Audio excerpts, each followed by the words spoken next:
And now one of the most respected investors in America is going to tell you about his secrets.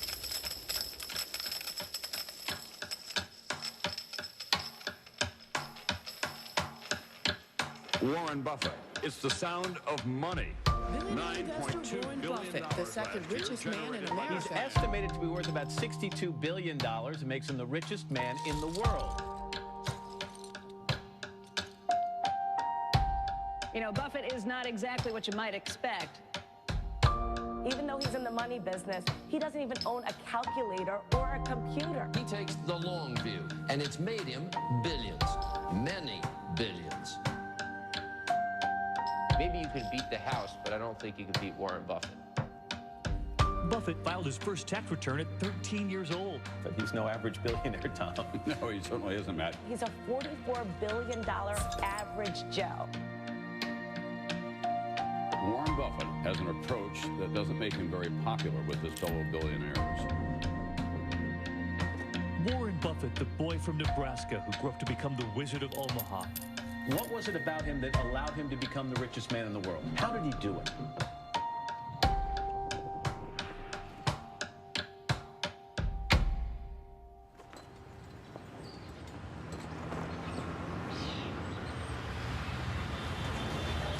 70 years ago, I was in high school, almost a third as long as the country has been around. And when I was in high school, I really only had two things on my mind: girls and cars. and I wasn't doing very well with girls, so we'll talk about cars. But let's just imagine that when we finish, I'm going to let each one of you pick out the car of your choice. Sounds good, doesn't it? Pick it out, any color, you name it. It'll be tied up with a bow, and it'll be at your house tomorrow. And you say, well, what's the catch? And the catch is that it's the only car you're going to get in your lifetime. Now, what are you going to do knowing that that's the only car you're ever going to have and you love that car? You're going to take care of it like you cannot believe. Now, what I'd like to suggest, you're not going to get only one car in your lifetime, but you're going to get one body and one mind, and that's all you're going to get. And that body and mind feels terrific now, but it has to last you a lifetime. I'm on the way to the office. It's all of a 5-minute drive. I've been doing it for 54 years.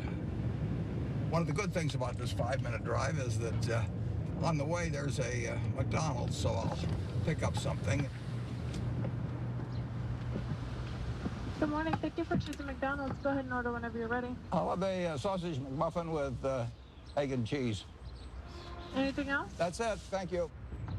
And I tell my wife, as I shave in the morning, I say either 261, 295, or 317. And she puts that amount in a little cup by me here, and that determines which of 3 breakfasts I get. Okay, 295. There's How the you two. doing, sir? Hey, great. You're on candid camera. I see. Hello, everybody. When I'm not feeling quite so prosperous, I might go with the 261, which is 2 sausage patties, and then I put them together and pour myself a Coke. Hi, how are you? 317 is a bacon, egg, and cheese biscuit, but the market's down this morning, so I think I'll pass up the 317 and go with the 295.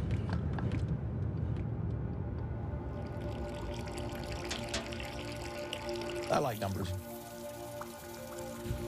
Started before I could remember. It just felt good working with numbers.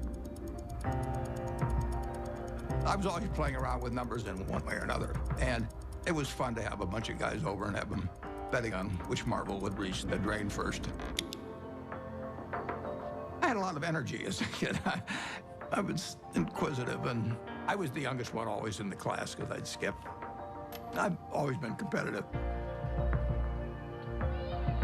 I like to read more than most kids. I really like to read a lot. My Aunt Edie gave me a copy of the World Almanac And that was heaven to me. And I can still tell you that the almost population was 214,006 in 1930. Some numbers just kind of stick with you. And very early, probably when I was 7 or so, I took this book out of the Benson Library called 1,000 Ways to Make $1,000. And one of the ways in this book was having penny weighing machines.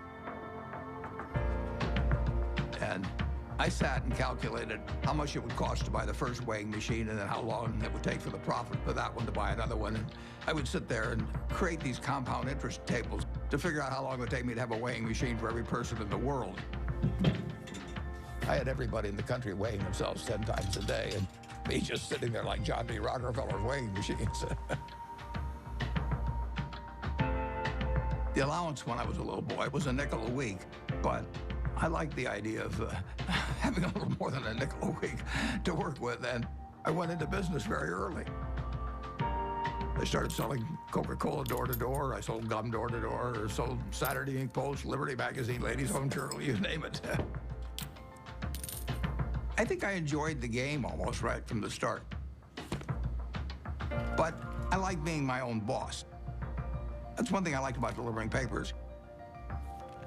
I could arrange the route I wanted. Nobody was bothering me at 5 or 6 in the morning.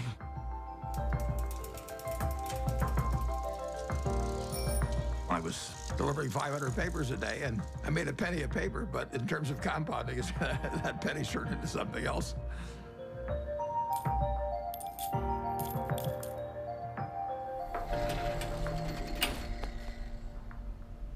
Einstein is reputed to have said that compound interest is the 8th wonder of the world or something like that. And it goes back to that story you probably learned when you were in grade school where somebody did something for the king and the king said, "What can I do for you?" And he said, "Well, let's take a chessboard and put 1 kernel of wheat on the first square and then double it on the second and double it on the third." And the king readily agreed to it. And by the time he figured out what 2 to the 64th amounted to, he was giving away the entire kingdom. So it's a pretty simple concept, but over time, it accomplishes extraordinary things.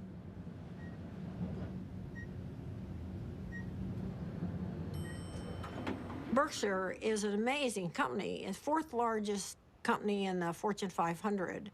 He is the only person who has ever, from scratch, built a company that is in the top 10 of the Fortune 500.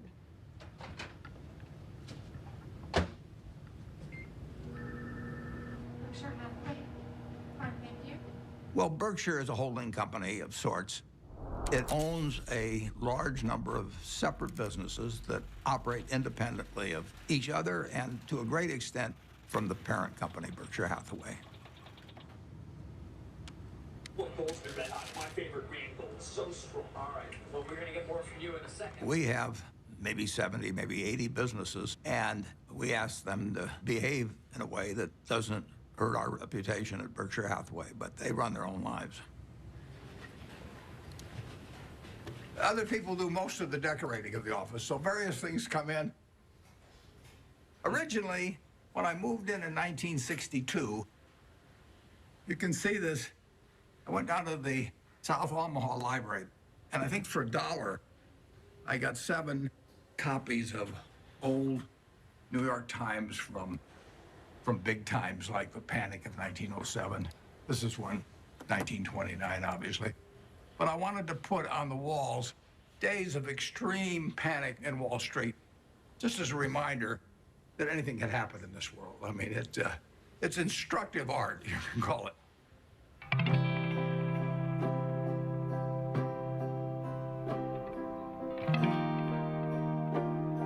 I was born in 1930 here in Omaha, Nebraska, during the stock market crash. Well, my dad lost his job in 1931, a year after I was born. He was a stock salesman, and he had what little savings he had in the bank, and so he started his own company. He worked right through the Depression.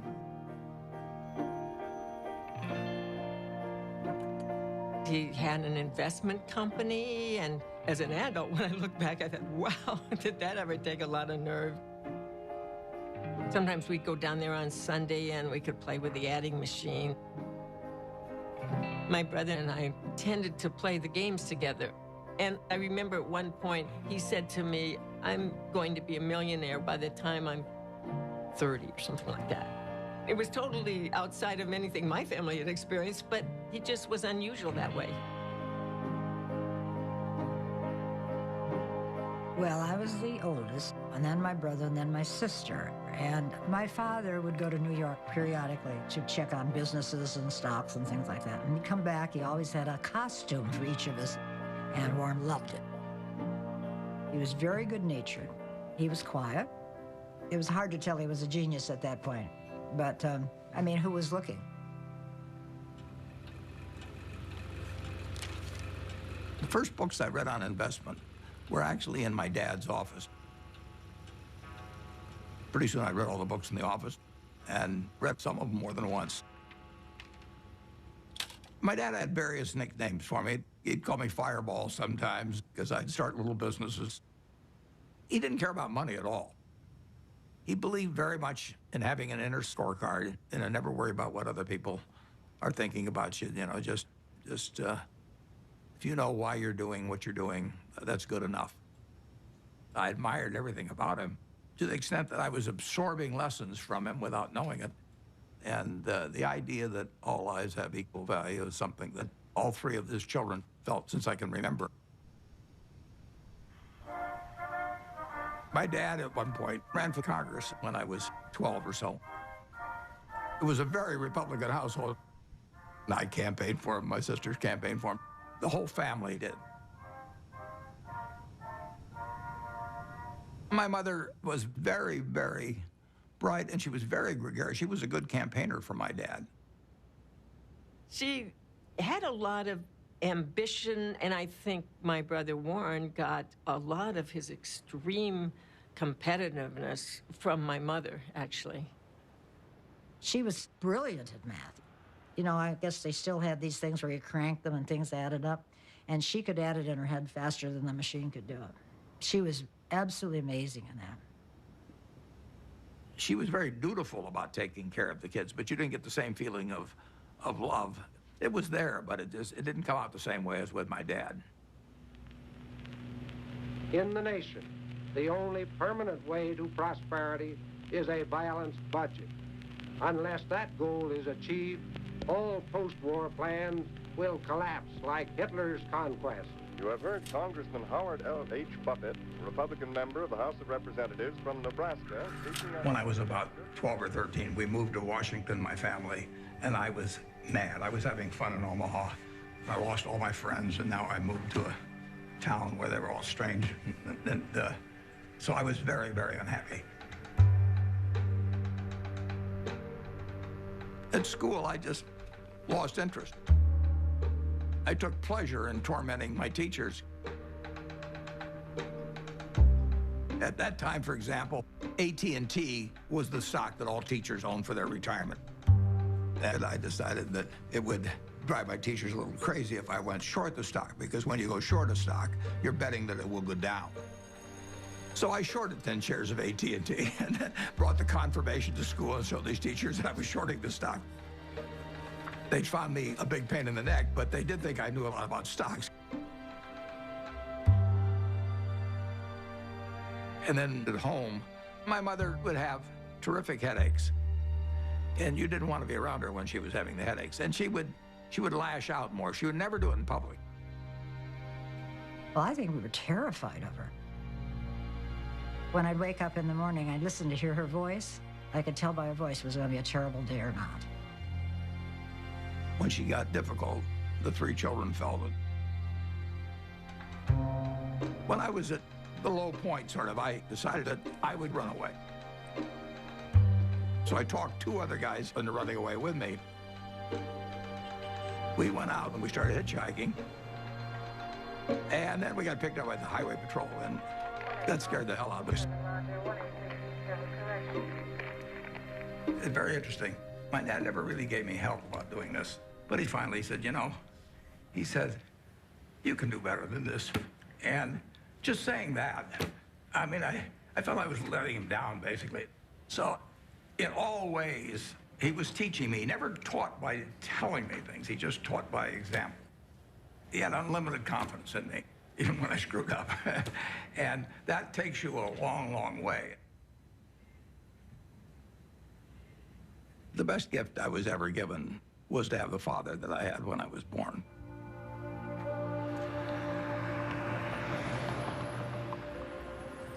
I didn't want to go to college. I was 16 when I got out of high school, and I was buying stocks. I mean, I actually was having a pretty good time, and I didn't see that there really was much to be gained by going to college, but my dad kind of jollied me into it.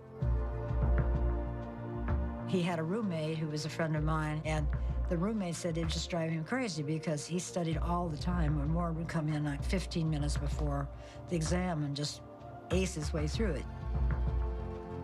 I finished in 3 years because I had enough credits, and I was in a hurry. I wanted to get out. When I got out of the University of Nebraska, I applied to Harvard Business School. They told me I was to get interviewed in a place near Chicago. I got there, and he interviewed me for about 10 minutes. And he said, forget it. You're not going to Harvard. And so now I'm thinking, what do I tell my dad? You know, this is terrible. And it turned out to be the best thing ever happened to me. Later that summer, I was looking through a catalog. And in the catalog, it had these names of people that were teaching.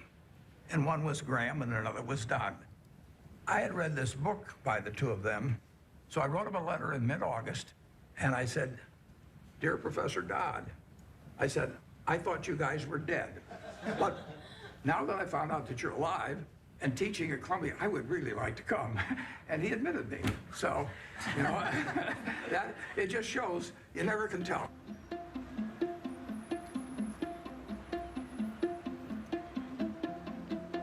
Gentlemen, Professor Graham.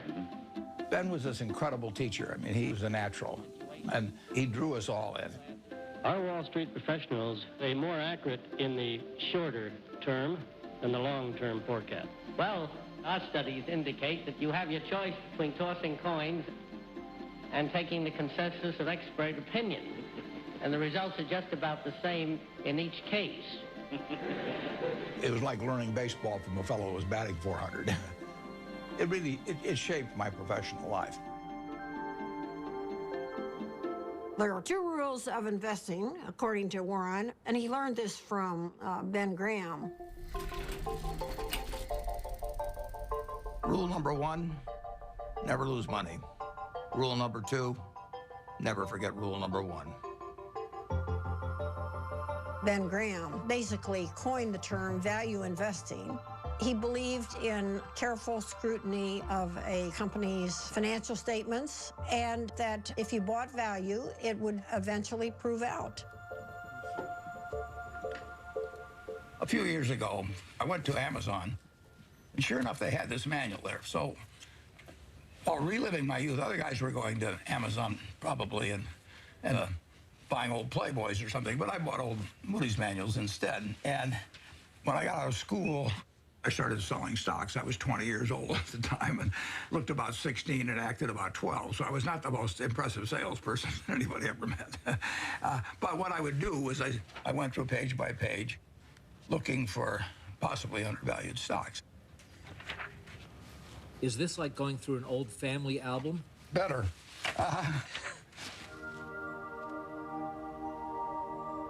When I got out of business school at Columbia, I developed pretty decent skills in terms of business, but I hadn't really come to terms with the world exactly.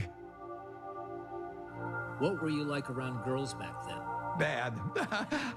I was sort of out of the swing of things there for a while. I went to my 60th reunion. There's a girl there. I took her out one time to the Uptown Theater in Washington, and I asked her whether she remembered what movie we saw, and she said, no, I don't remember that. And then she said, but I do remember one thing. And like an idiot, I said, what was that? And she said, well, you picked me up in a hearse. And it was true that I owned a half interest in a hearse while I was in high school, which was not the smoothest thing, or coolest, as I would say now, the thing that you could do on a date. There were two turning points in my life. Once when I came out of the womb, and once when I met Susie, basically. She was the girl, yeah. But it took her a little longer to figure out I was the boy. I was going to be his youngest sister's roommate at Northwestern. So I walked into their house, and he was sitting in this chair, and he made some sarcastic quip. So I made one back. I thought, who is this jerk? And that's how we met, yes. Listen, Warren is smarter than you even know. His brain is going all the time. And my dad said to me, now you have to understand about him. You're not going to have discussions with him like you would most normal people. But he has a heart of gold. He was just totally enamored of her, and why not? And she of him. She'd sit on his lap all the time, and he'd stroke her hair. It was softening him. Susie was really kind, considerate, and she was the balancing force. I just got very, very, very lucky. But I was a lopsided person, and it took a while, but she just stood there with a little watering can and just nourished me along and changed me. Somebody once said that the chains of habit are too light to be felt until they're too heavy to be broken. I had been terrified of public speaking. I couldn't do it. I'd throw up. And I knew if I didn't cure it then, I'd never cure it. And so I saw an ad in the paper for the Dale Carnegie course, which worked on developing your ability to speak in public. And I went down there. Be sincere. A good smile has the same effect as a puppy's tail. When a puppy wags... They made us do all these crazy things to get out of ourselves, and so we stood on tables and did all kinds of things.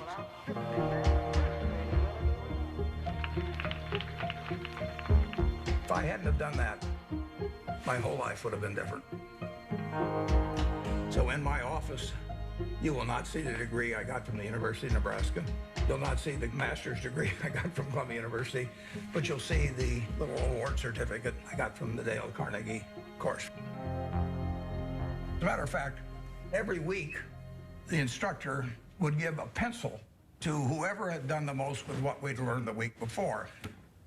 And so in the 4th or 5th week, I proposed to her mother, and she said yes. And so that week, I won the pencil, and I also got engaged. I mean, it was an incredible week. The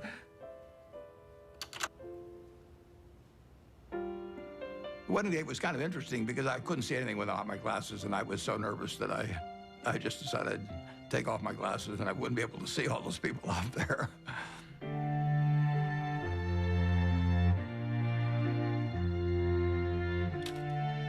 She was 19 when we got married, and I was 21. But she was so much more mature than I was, there's no comparison.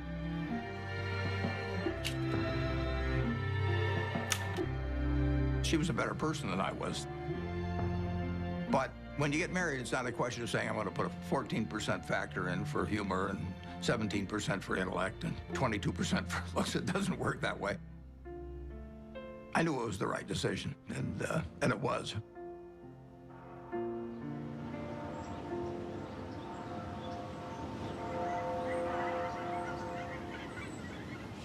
You could live anywhere in the world. Why do you choose Omaha, Nebraska? Yeah, I love it. I was born about a mile from here, and I've never had a bad experience in Omaha.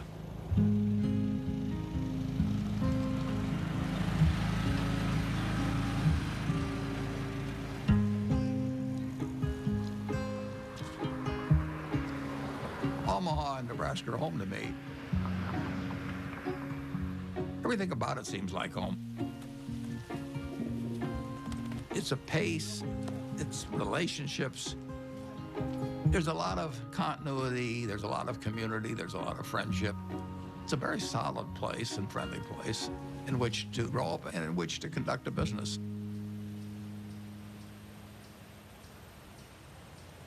When I came back to Omaha in early 1956, I had no idea what I was going to do.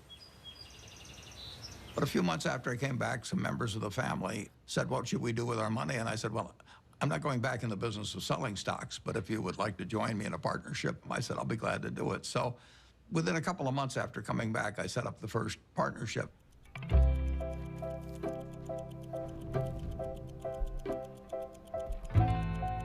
I wrote all the checks individually. I filed 11 income tax returns. I took delivery on stocks for all the different companies. I was a one-man band there for 6 years. Warren would sit upstairs in his little office there, and I would bring up the name of a company, and most of the time, he knew much more than I did about the company. He'd know how many shares were outstanding, he'd know the capitalization, he'd know the earnings. It was absolutely incredible. I mean, when Warren said something, it meant a heck of a lot. And I think all of us paid a lot of attention to Warren when he took a definite stand on something. When I first met Warren back in 1959, I recognized immediately that he was a very intelligent person. For the last 4 or 5 years, the stock market has been booming along and presumably forecasting better business, which has really not materialized. So maybe the stock market is really correcting a previous incorrect forecast this time rather than making a new correct one. He'd made a lot of money buying thinly traded securities that were incredibly cheap statistically. Warren was at that time dealing with small companies, and his investments often were to buy a company that you could figure was a discarded cigar butt, but it had one more smoke in it. And he wanted to buy at the right time to be able to benefit from the one smoke. The first partnership started with $105,100. I put up the 100 and the other people put up the 105,000. And then at the start of 1962, I moved to Kiewit Plaza. And by the time I moved to Kiewit Plaza, we had $7 million invested, and a fair amount was profits. I was then renting a house. I never owned a house to that point. And then 2 years later, I bought the house I live in today in 1958.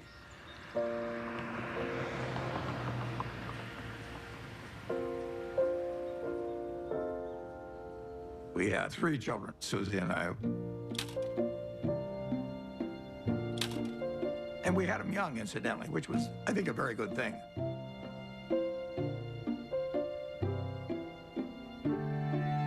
My daughter, Susie, was born here. I named her Susie just like that as soon as I looked at her, because she looked just like her mother. And she was a cinch. And then Howie was, you know, this absolute bundle of energy, which made things very difficult for Big Susie for a while. Peter again reverted back to Susie's personality, and he was an easy child.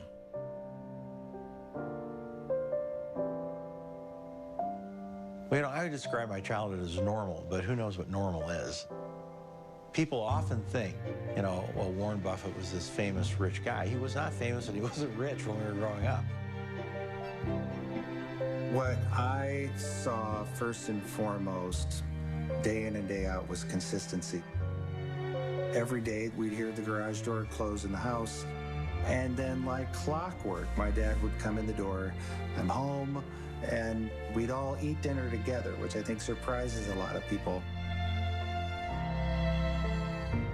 My dad used to rock me to sleep at night and sing Over the Rainbow.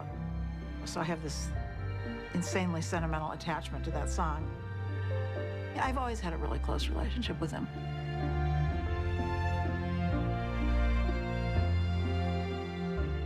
I've got 3 very different kids, and they've got a common heart, which they got from their mother. She did most of the work, by far, of bringing up the children, which was probably a good thing. They have more of her qualities than mine, which I would recommend. Well, my mom was the biggest part of my life growing up. Even though I got disciplined on a regular basis, and she was usually the one doing it, she was still my best friend. She was somebody who would help anybody. I mean, whether she knew them or didn't know them or maybe even didn't agree with them, she would still help them. She was incredibly empathetic, and she was interested in every person individually. She never cared about money or business at all. Well, I mean, he would go around saying, I'm going to be the richest man in the world. And I think, well, it's like somebody says I play music and I'm going to be Mozart. I don't know. How does anyone know? How does anyone know, you know? So that was okay. I don't really care about that. I would say that Susie led Warren toward changing his political views. He grew up as a young Republican. His father was a Republican congressman. But Susie saw things in different ways. She was the catalyst.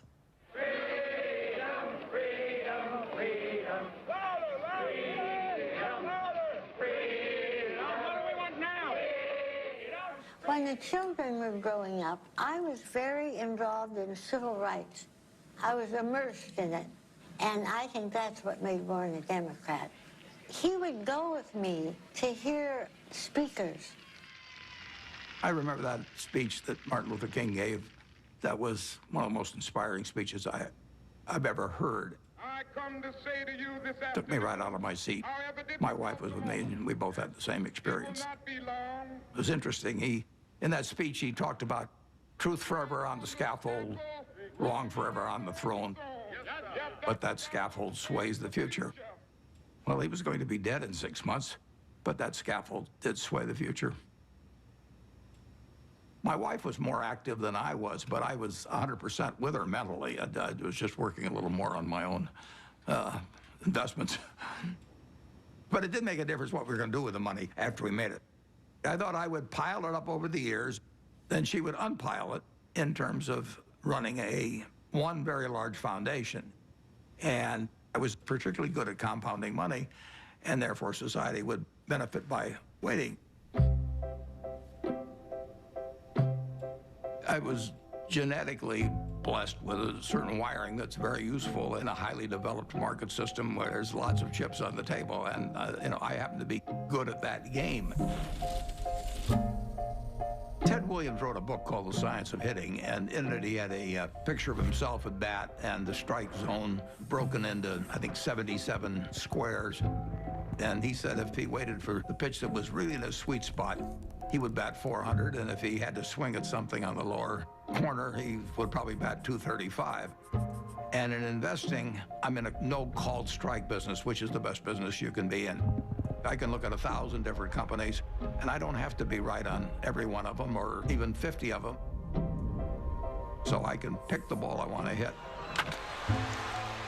And the trick in investing is just to sit there and watch pitch after pitch go by and wait for the one right in your sweet spot. And if people are yelling, swing you bum, ignore them. There's a temptation for people to act far too frequently in stocks simply because they're so liquid. Over the years, you develop a lot of filters. And I do know what I call my circle of competence. So I stay within that circle, and I don't worry about things that are outside that circle. Defining what your game is, where you're going to have an edge, is enormously important.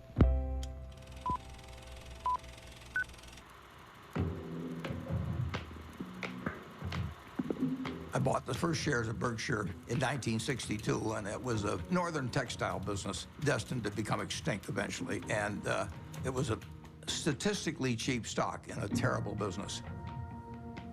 Berkshire Hathaway was closing mills, and as they closed mills, it would free up some capital, and then they would repurchase shares. So I bought some stock with the idea that there would be another tender offer at some point, and we would sell the stock at a modest profit. And at one point, the management asked me at what price we would tender our stock, and I said $11.50. And the tender offer came out a few months later, and it was at $11.03, which is 1/8 of a point cheaper. And that made me very mad, so I just started buying more stock. I just felt that I'd been double-crossed by the management, and In May of 1965, I bought enough so we controlled the company, and we changed the management.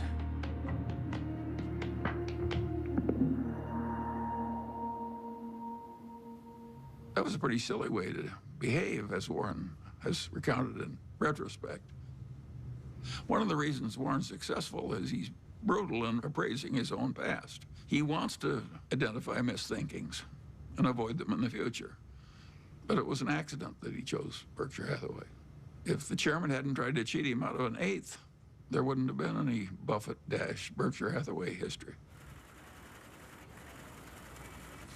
If you're emotional about investment, you're not going to do well. You may have all these feelings about the stock. The stock has no feelings about you. Looking back, it's interesting, that tender offer, I didn't realize it, but it happened about 5 days after my dad had died. And whether that had affected me or not, I don't know. Do you remember your last conversation with your father? Yeah, but I don't want to talk about it.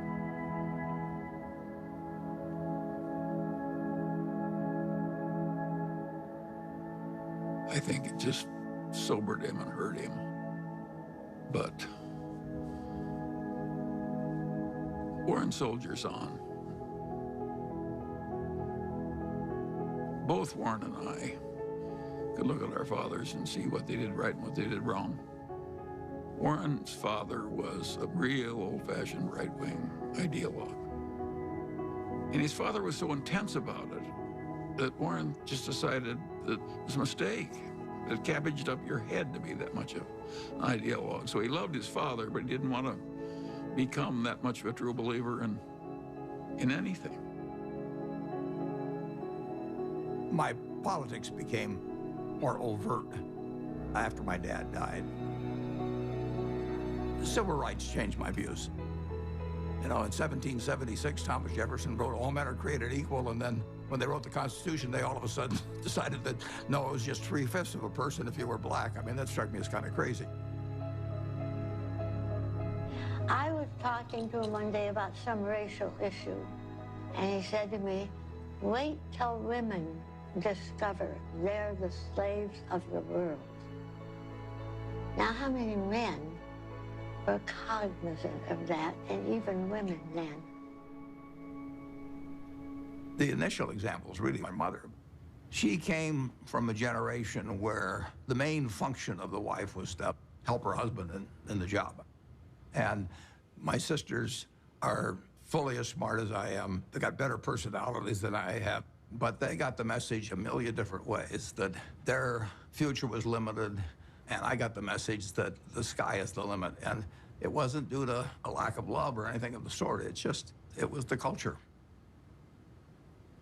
On the other hand, you can look at the flip side of that and say it's quite encouraging, because if you look at what this country accomplished, only using half of its talent, you know, just think of the potential for the future. I'm enormously bullish on America over the future, and part of the reason is that we, by some rather stupid decisions, essentially put half our talent on the sidelines. Warren is probably the most rational person I've ever met. Charlie Munger would be a close rival. And Charlie became a man that Warren depended on heavily. And I think his first experiences in the discarded cigar butt era convinced him that it was not exactly where he wanted to be. He'd made so much money for so long doing what he'd been taught by Ben Graham, which is to buy these very cheap stocks.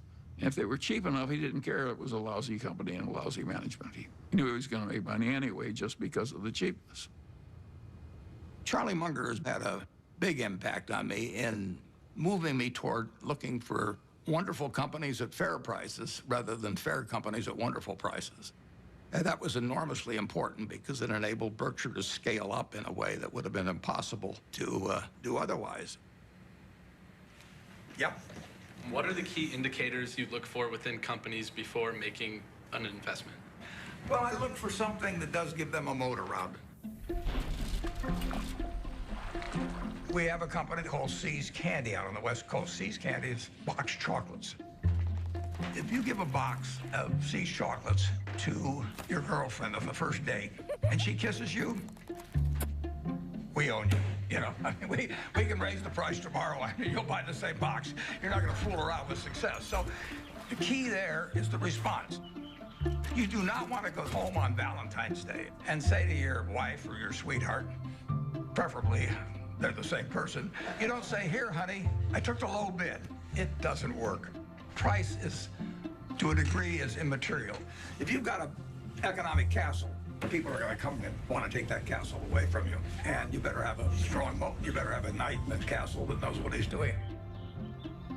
You're not buying an asset. You're buying a name, you're buying a brand, you're buying a real franchise here. And Charlie was more responsible for that than anybody.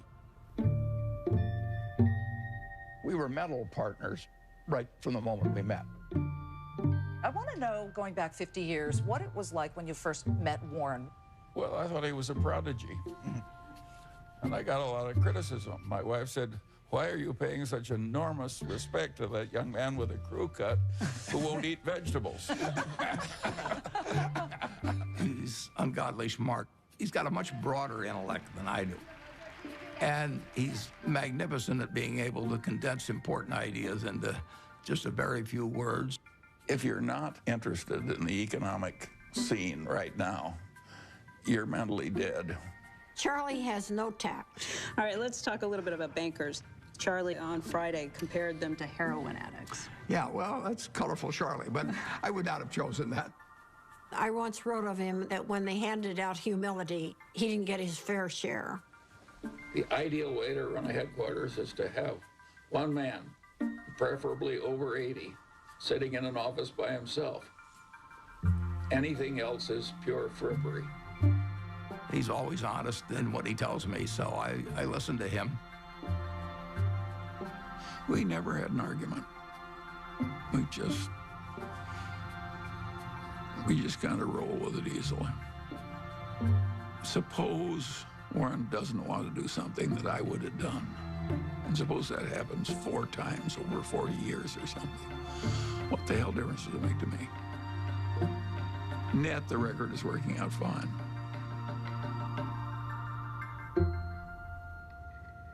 Both of us know that we've done better by having ethics. Warren's not interested in making money by cheating people. Warren's opinions of Wall Street investment bankers would not endear him to their mothers. He feels that they're, for the most part, not out for their clients. They're out for their own business interests. In the late 1960s, there were just a flood of accounting shenanigans and mergers built upon false accounting and misleading people. It was a time when a lot of charlatans were prevailing in Wall Street and were being applauded by Wall Street. And I understood what the game was about, but I didn't want to play in it. So I closed down the partnership at the end of 1969, and I took on the title of chairman for Berkshire Hathaway. Well, I think the modern Berkshire is pretty much all a reflection of Warren. I have constructed a business that fits me. It's kind of crazy to spend your life painting if you're painting a subject you don't want to look at. I've gotten to paint my own painting in business on an unlimited canvas, in a way. It's a different sort of place. I work with a great group of people that make my life very easy and that take good care of me. We have 25 people in the office, and if you go back, it's the exact same 25, the exact same ones. We don't have any committees at Berkshire. We don't have a public relations department, we don't have investor relations, we don't have a general counsel, we don't have a human relations department. We just don't go for anything that people do just as a matter of form. It's exactly the life I like. And it's not work to me, it's just a form of play, basically.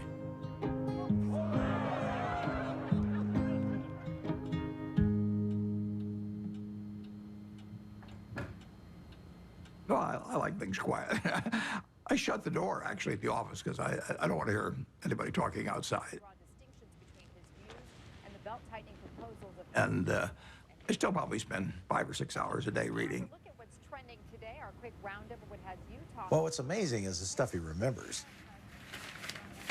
It's like a little computer, you know. I keep thinking the hard drive will run out of space, but it doesn't. He's one of the smartest people we know. So I was at a couple of the family dinners at the Gates house where Mary, Bill's mom, was trying to convince him to come out to the family place at Hood Canal to meet Warren Buffett. And he was resisting because he was really busy with Microsoft. And finally he said, Mom, okay, I'll come for lunch. So the two of us flew out there somewhat reluctantly because, you know, buying and selling stocks, which is how I thought of Warren, wasn't a particular interest to me and didn't seem like value added. It turned out that was completely wrong. We knew that day that we'd be very close friends. In fact, we just couldn't get enough of each other. Shortly after I met Bill Gates, Bill's dad asked each of us to write down on a piece of paper one word that would best describe what had helped us the most. Bill and I, without any collaboration at all, each wrote the word focus. Well, focus has always been a strong part of my personality. If I get interested in something, I get really interested. If I get interested in a new subject, I want to read about it, I want to talk about it, and I want to meet people that are involved in it. We both love to work hard. You know, neither of us like frivolous things. You know, he doesn't know much about cooking or art or a huge range of things. I can't tell you the color of the walls in my bedroom or my living room. I don't have a mind that relates to the physical universe well. Warren checking the Dow. But the business universe, I think I understand reasonably well. Warren's ability to size up people and businesses, it's a pretty magical thing. He is the best at that of anybody we know. We should all try to be 20% as good at that. I like to sit and think. And I spent a lot of time doing that, and sometimes it's pretty unproductive, but I find it enjoyable to think about, particularly about business or investment problems. They're easy. It's the human problems that are the tough ones. Sometimes there aren't any good answers with human problems. There's almost always a good answer with money.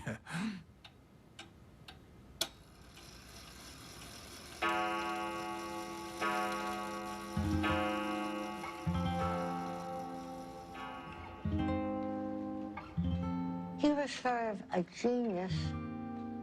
I think sometimes geniuses are by default lonely and isolated.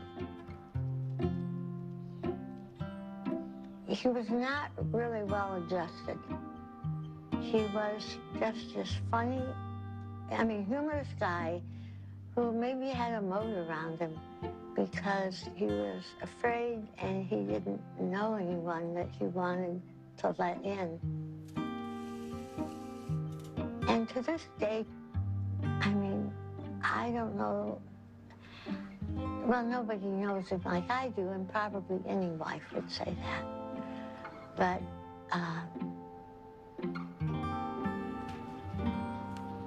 he's a loner in a sense.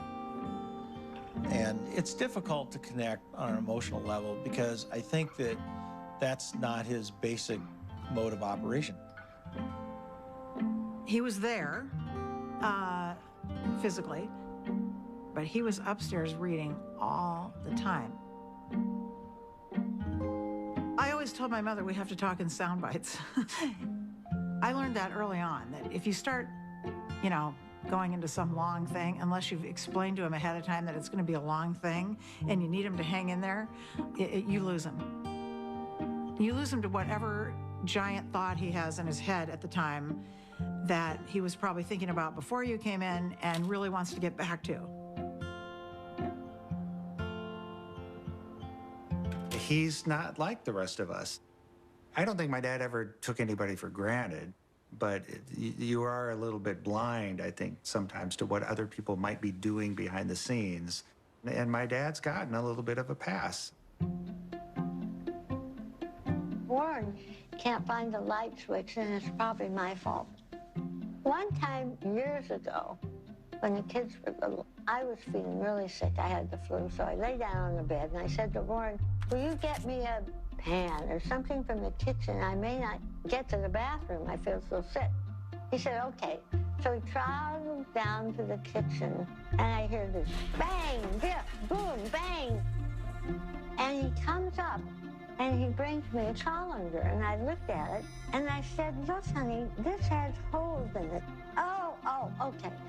So he ran down, all this banging, he comes up, and he puts the colander on a cookie sheet.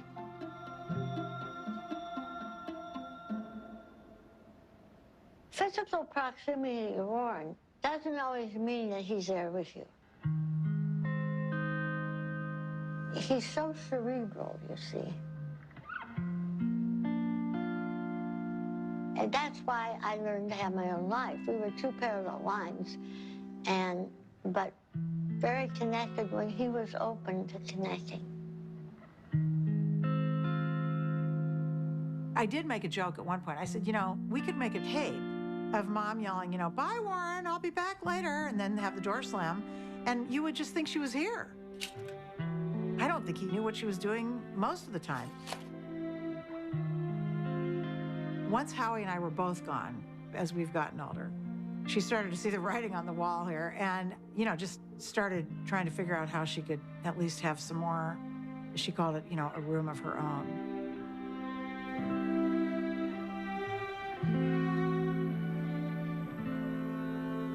The worst mistakes involve not understanding other people as well as you might.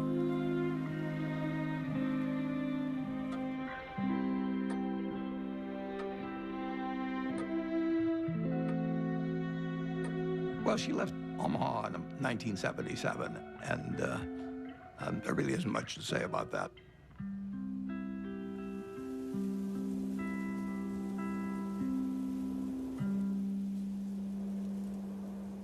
It was devastating for him. And I came home because I can't say I was mad at her exactly, but I kept thinking, how can you leave him? He can't function by himself. So my mother, she'd asked a bunch of her friends to sort of look in on him. And Astrid was one of them. So I called Astrid. I said, Astrid, will you take one, make him some soup? Go over there and look after him because he's not going to make it. And it took him a while to figure it out, but he figured it out. I said, I'm not leaving you because I'll be wherever you want me when you want me. My mom moved to San Francisco, and I think one of the reasons it was important for her to leave Omaha was because she just felt like she was kind of trapped in this environment, that everybody knew who she was, that she, you know, couldn't have her own identity. He knew that there's something she needed to do, and that she really recognized that the money gave us all and her a choice in a lot of ways that a lot of people didn't have. There was a time Warren was getting criticized that here was this very, very rich man who was getting richer every year and really wasn't giving a lot of money away.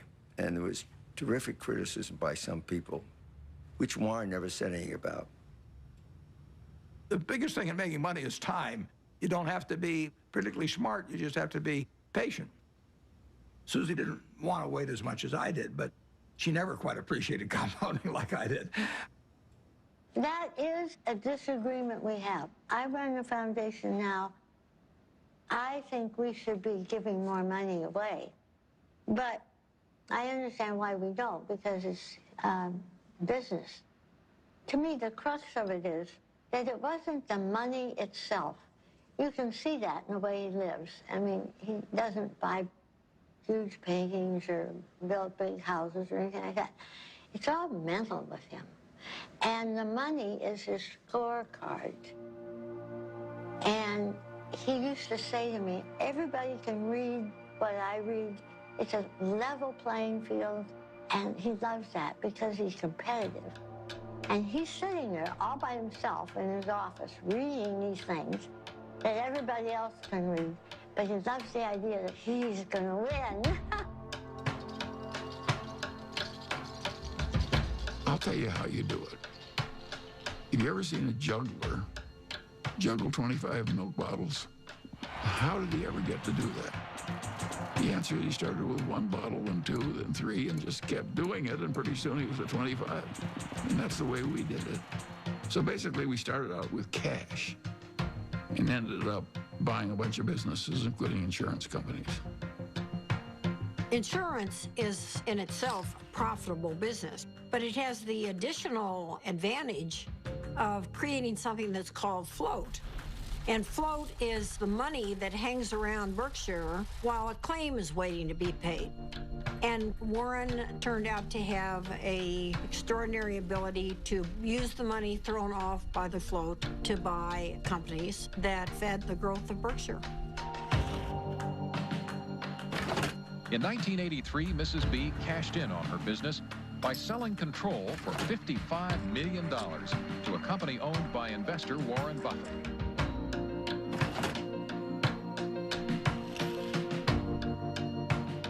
Warren was quite an expert about newspapers. He got interested in the Post because he recognized it as a greatly undervalued company. He had to write me a letter, "Dear Mrs. Graham, I've just bought 5% of your company, and I mean you no harm. And I think it's a great company. I know it's Graham-owned and Graham-run, and that's fine with me." And I thought, whoa, this guy's really terrific. He used to come to board meetings with about 20 annual reports, and he would take me through these annual reports. I mean, it was like going to business school with Warren Buffett. Kay Graham did introduce Warren to the world of Washington, entirely different group than he had ever dealt with before. It was clear that working with Kay gave him a different kind of confidence, and he was the star. Everyone wants to hear what Warren Buffett has to say. The Oracle of Omaha, building his image and having some fun. Berkshire shares have increased more than 2,000% in value, one of the largest market capitalizations in the world, and it could grow a lot larger since Warren Buffett shows no sign of slowing down. So how did he do it? By investing in what he knows and understands. Good old-fashioned American brands like Coca-Cola, Fruit of the Loom, and Dairy Queen. What inspired you? This inspired me. Find what you like. Is that what Yeah, absolutely. Today, the Coca-Cola Company will sell almost 2 billion 8-ounce servings of one form or another of Coca-Cola products. Now, if you get an extra penny a day, a penny a serving, that's $20 million a day. That's $7.3 billion a year from 1 penny more. When you own Coca-Cola, you own a little piece of the minds of billions and billions of people. That is really good. Who's got the most $100 bills these days? Well, his name is Warren Buffett in this country, and he has just displaced his friend Bill Gates as the richest businessman in the world.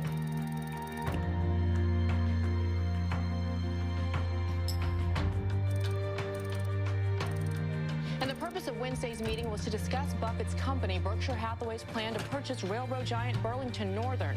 Valued at $26 billion, this would be Buffett's largest acquisition ever. He's created Berkshire from virtually nothing into hundreds of billions of dollars of market cap. Nobody else has a record like that. He wanted to have an outstanding reputation, that he never really upset the apple cart when he bought a business, that he kept the management in place.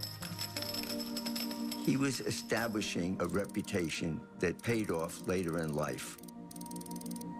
It's been building and building ever since I've known him.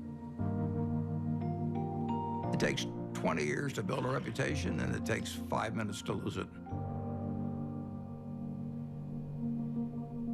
When Warren made his investment in Solomon, I was one of the people, along with many, many others, who were quite amazed, because he had taken a very critical tone in talking about investment bankers and about their greed. And here he was investing in one, Solomon Brothers, that was known to be a member of the club. Warren and Charlie went on the board, and Charlie couldn't stand what was going on there and didn't like the culture at all. And shortly after they got involved, the thing exploded.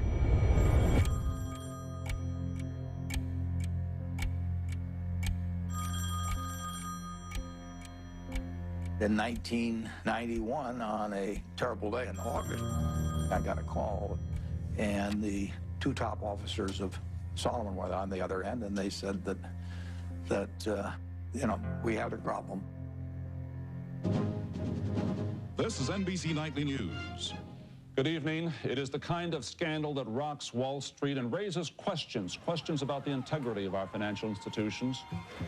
With the giant securities firm of Solomon Brothers under investigation for improper trading of Treasury bonds. Solomon admitted it exceeded the limit of trading in government bonds, once by buying bonds in the name of a customer who didn't even know about the deal. Solomon Brothers is under investigation by the Treasury Department, the Federal Reserve, the SEC, and the Justice Department. But more important than the fate of the firm itself is the impact their actions could have on the public trust and on the credibility of the American market worldwide. The company owed $150 billion. It owed more money than any other private company in the United States at the time. And that night, I met with the man that ran the Federal Reserve of New York, who was the sheriff, in effect. And I said, you know, I've never really owed very much money before. I said, I've got a little mortgage on a house, but $150 billion is a little staggering. And I was hoping he would say, well, don't worry, Warren, we'll give you a few weeks to breathe. And he said to me, prepare for any eventuality.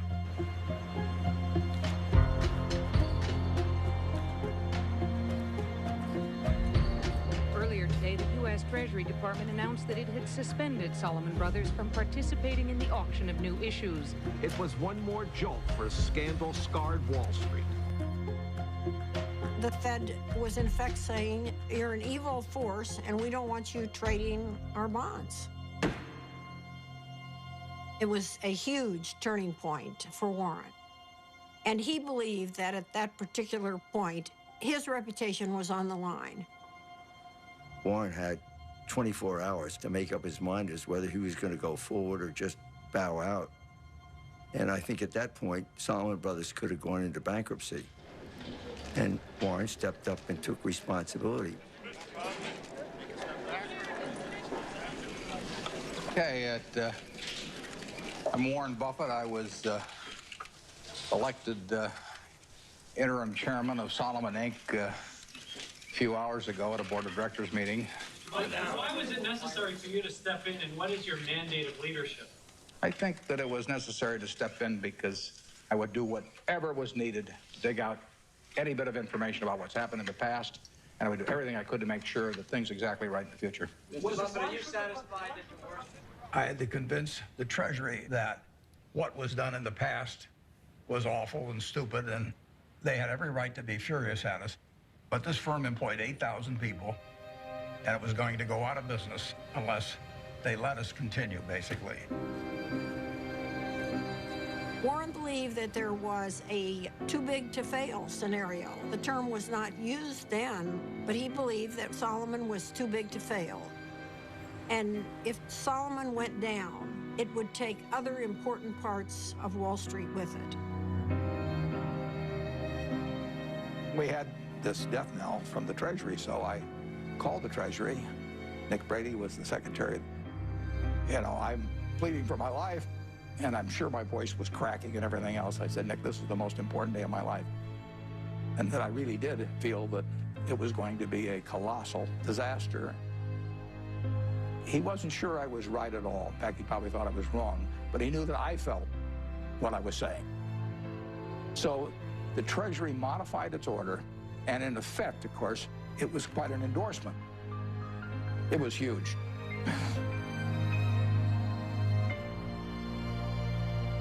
It saved Solomon. Nick Brady went with Warren because he trusted him. It shows how having a good reputation is really helpful in life. I thank you for the opportunity to appear before this subcommittee. I would like to start by apologizing for the acts that have brought us here. The nation has a right to expect its rules and laws to be obeyed. But I also have asked every Solomon employee to be his or her own compliance officer. After they first obey all rules, I then want employees to ask themselves whether they are willing to have any contemplated act appear the next day on the front page of their local paper, to be read by their spouses, children, and friends. If they follow this test, they need not fear my other message to them. Lose money for the firm, and I will be understanding. Lose a shred of reputation for the firm, and I will be ruthless. I welcome your questions.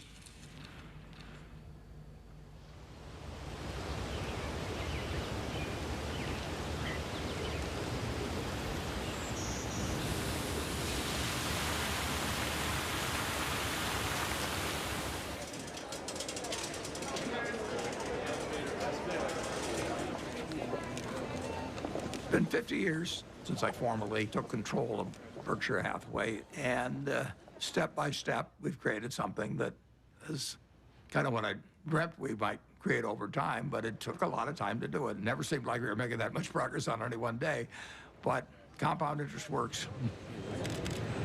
When you think back 50 years ago when you founded this company, did you ever imagine it would be the 5th largest company in the world? No, I didn't. But if I was thinking about it, I wouldn't have thought in terms of being the 5th, or the 4th, or the 3rd. You would have wanted number 1. Well, I mean, if you're going to dream, you might as well dream.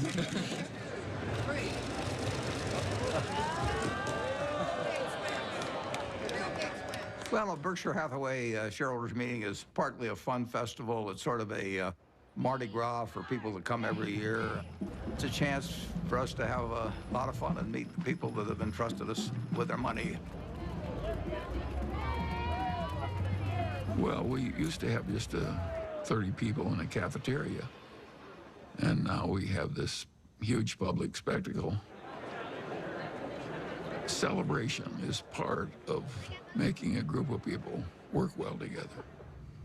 It's a celebration. We are glad you're here at our meeting.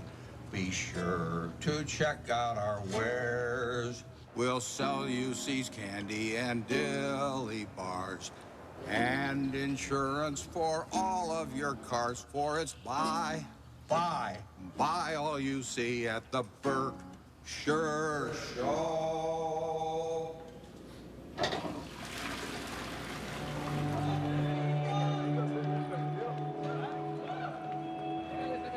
He truly loves to do what he does. I think investors who own Berkshire Hathaway, they see themselves as a part of a community. There are more long-term holders of Berkshire than any company. People consider it a religion. They don't buy it with the idea they're going to sell it next week.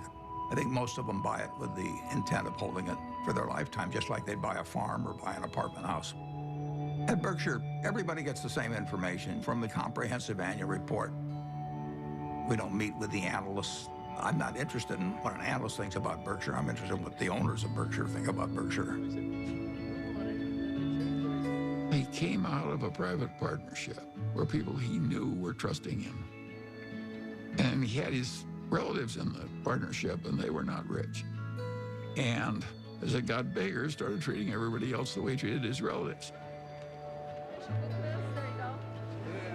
In terms of our feeling toward the people who are shareholders, we regard them as our partners. They're not some faceless group of people. And that's why at the annual meeting, I love seeing 40,000 of them.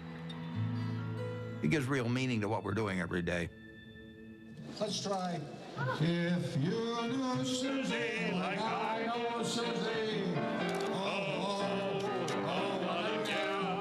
We just have a lot of love and respect for each other, and that's never changed. I don't go to most things in Omaha because I think Astrid lives there with him, and that's for her to do. And then we do all kinds of things. Strange as it may seem to people, I always think, who cares? If it's working between the people who are directly involved, who cares what anyone thinks? And my mother and Astrid were very close. They really, really loved each other. And I think that my mother was glad that she was there because she loved my dad. She wanted him taken care of and happy. And There's no one better than Astrid. I mean, she loves my dad. She wouldn't care if he had 1 cent. Well, Astrid has lived with me for a long time. She's done wonders for me. It worked well, but I don't think it'll work for lots of other people necessarily. Susie and I loved each other, and we admired each other, and we were totally in sync with what the other was doing, but we were two different individuals.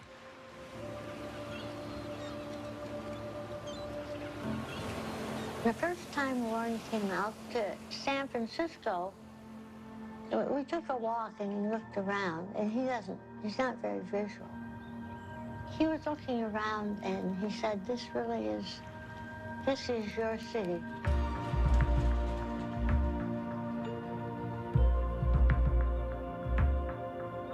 I am so drawn to color and light and form and nature that he thought it was a good place for me.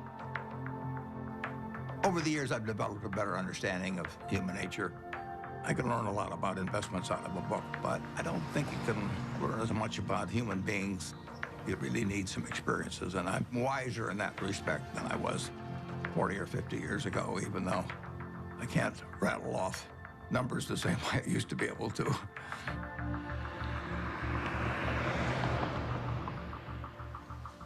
Well, I think that what we do reflects who we are.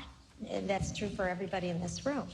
And if you do the work I do, you meet the best human beings in the world. People who've made a choice not to make money, but to serve other human beings. I think it's the best kind of life anyone could have. I was with her in Arizona at this Fortune Most Powerful Women's Conference, and she told me that she'd had a biopsy the day before, and I didn't really think much of it. Then we got home, and the biopsy results were not good. It was stage 4 oral cancer. I was on my way to a board meeting in India, and I remember saying to her, you know, I'll see you when I get back. And she rarely cried, and she just started crying. I said, no, you need to stay here, and you need to come out for the operation. So we were all there, and the day she was going into the surgery that morning, my dad, it's funny, there's some of it he just can't, he just can't. The thought of something happening to her was just, for him, it was just the worst thing that could happen. She knew it was going to be really difficult. She knew the recovery was going to be brutal. So I think that she had that surgery for others. It was quite a big surgery. She couldn't talk, she couldn't swallow, she couldn't eat. But she came out, and I really was with her for the next 4 months or so. And my dad came out every weekend.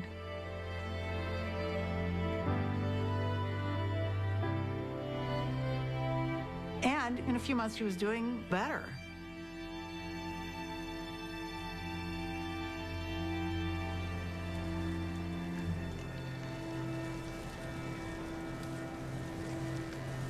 She and my dad had gone to Cody, Wyoming, which they did every year with a bunch of friends.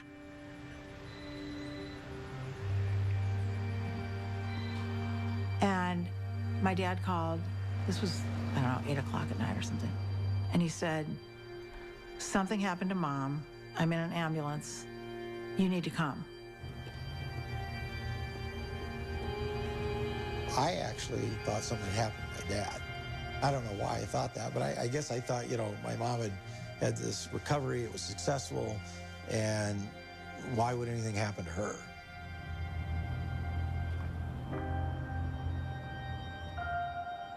It was horrible. And a total shock. She'd been fine.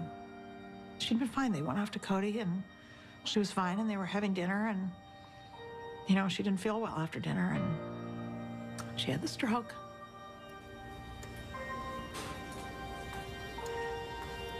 We went into the hospital room, and my dad was sitting there. He'd been sitting there all night, holding her hand. I was so proud of him, because when it came down to it, he knew what he was supposed to do, and he did it, which was nothing. So my dad went to sleep, And I sat with her, and I just kept putting my hand on her heart to see if she was breathing. And at one point, you know, I didn't feel anything. So I went out and I got the nurse. And I said, can you come in here? And she said, no, she's gone. So I have to say one of the worst moments of my life was waking my dad up to tell him that.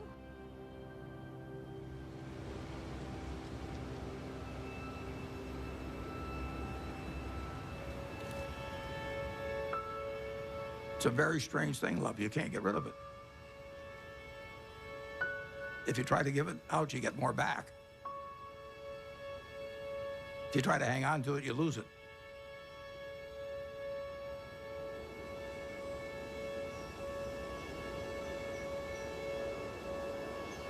Susie really put me together. She believed in me. She put me together, and well, not only turned out to be the person I've turned out to be, but I actually wouldn't have been as successful in business without that. She made me more of a whole person.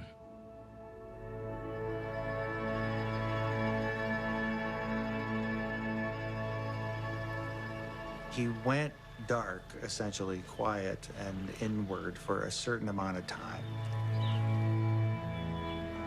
You know, my dad is a solitary guy, and he had lived essentially a solitary life in a lot of ways. I think it came down to him figuring out how he was going to get through this tunnel and get out the other side.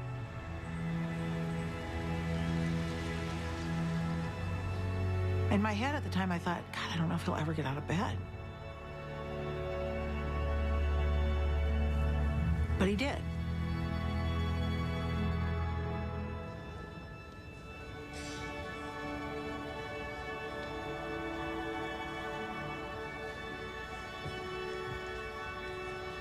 Welcome. I'm Patty Stonecipher, the CEO of the Bill and Melinda Gates Foundation. And we appreciate you coming today, especially since I sent a very vague and very late notice to ask you to come to a conversation with Bill and Melinda on the future of philanthropy. So let's get on with it. I have the pleasure of introducing a good man whose great decision is going to change the world, Warren Buffett.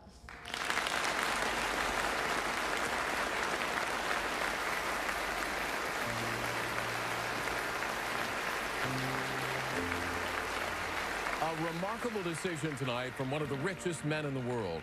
Mega billionaire Warren Buffett says he is giving away most of his fortune to charity. Buffett has pledged to give away the bulk of his fortune to the Bill and Melinda Gates Foundation and giving more than 15% of his money to foundations started by his 3 children and his late wife, Susan. One global health activist called what Buffett did today one of the most remarkably selfless acts that history will ever record. That's a better hand than I get at a Berkshire Hathaway meeting. I'd like to thank you for coming. It's a great day for me. It's a great day for my family. My wife, Susie, and I had planned that whatever I made would go back to society. And originally, I thought she would outlive me and that she'd make the big decision on it.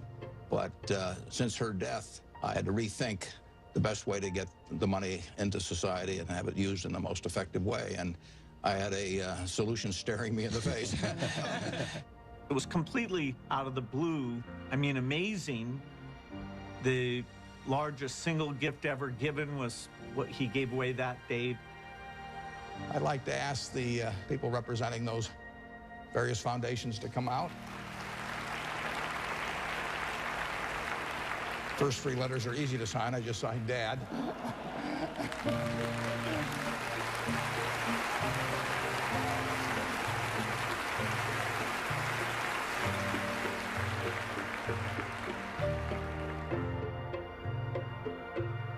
When he wrote the letter to us, he put something in that letter that was incredibly important to me, which was exactly how our foundation behaves, which is if you're going to try to bat 1,000, you won't do very many things that are important.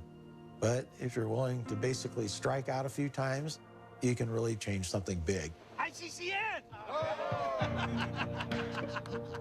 Well, I feel terrific about the fact that my 3 children each run a separate foundation that combines their special interests whether it's early education or whether it's farming in areas where people's techniques for using small plots of land could use a lot of improvement.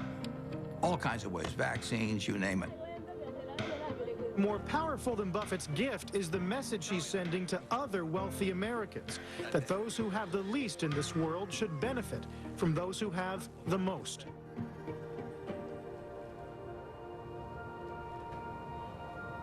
In my entire lifetime, everything that I've spent will be quite a bit less than 1% of everything I make. The other 99% plus will go to others because it has no utility to me. So it's silly for me to not transfer that utility to people who can use it. It's doing me no good.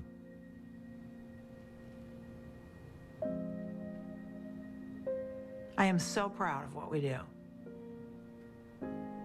I almost cry at every board meeting because I just think she would be so proud. And that is my biggest job, in my opinion, is to make sure that every penny gets spent the way she would want it spent. Whoever you are in this life, you don't want to think you wasted a lot of your energy and love and time on something useless.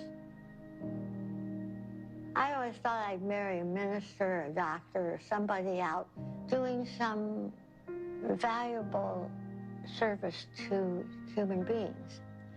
And the fact that I married somebody who makes just piles of money is really the antithesis of what I ever thought. But I know what he is, and he is, there's no finer human being than who he is.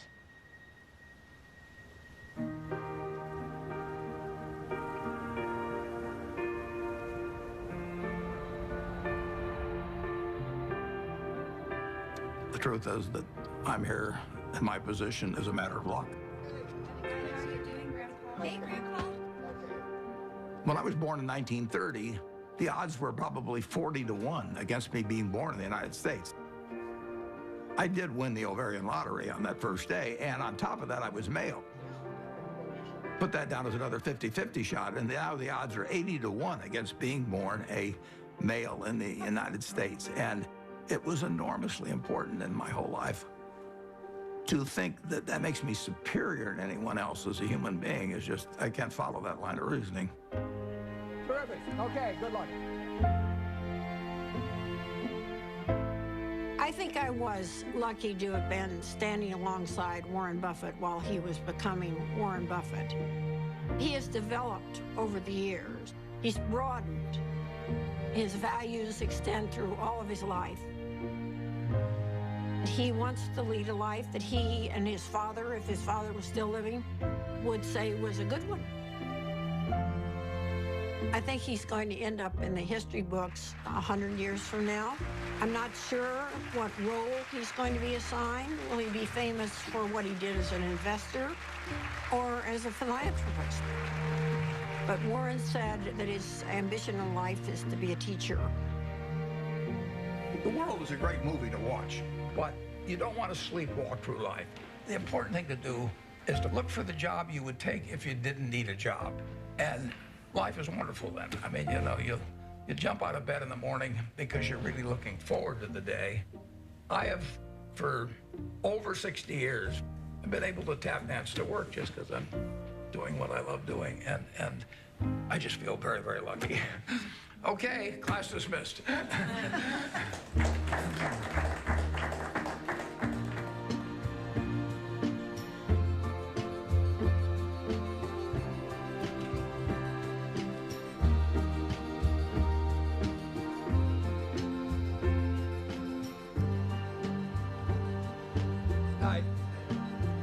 Do you fear death?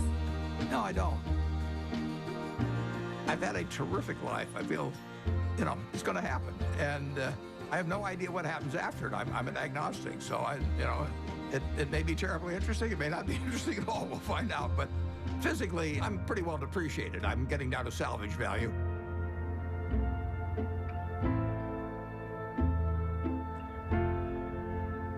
But it really doesn't make any difference at all. It doesn't interfere with my work. It doesn't interfere with my happiness. It doesn't interfere with my thinking.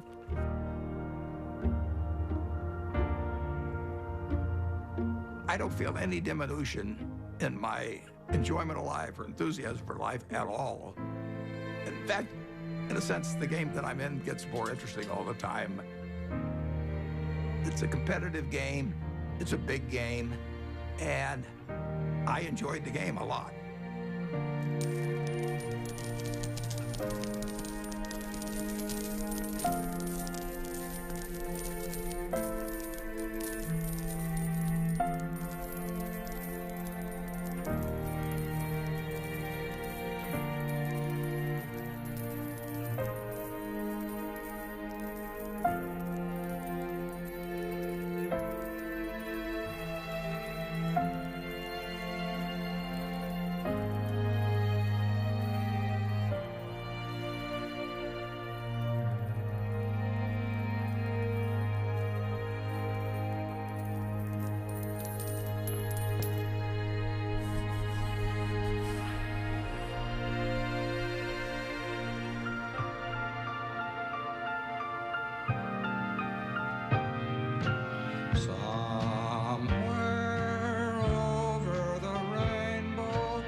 There's a land that I heard of once in a lullaby.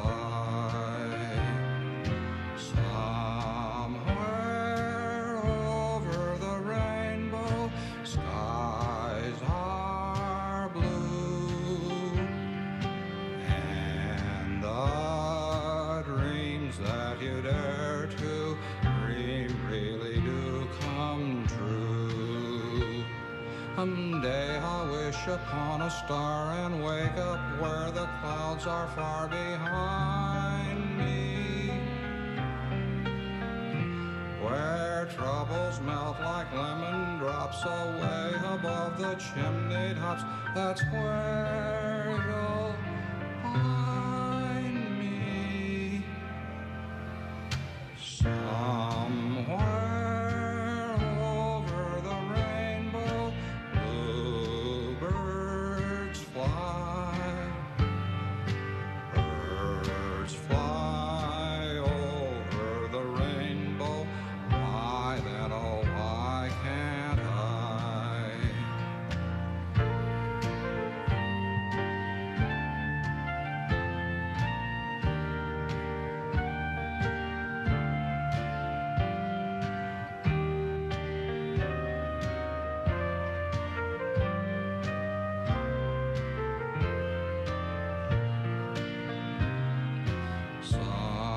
Somewhere over the rainbow, bluebirds fly. Birds fly over the rainbow. Why then, oh, why can't I? If happy little bluebirds fly beyond the rainbow, why, oh, why can't I? Good night, Susan.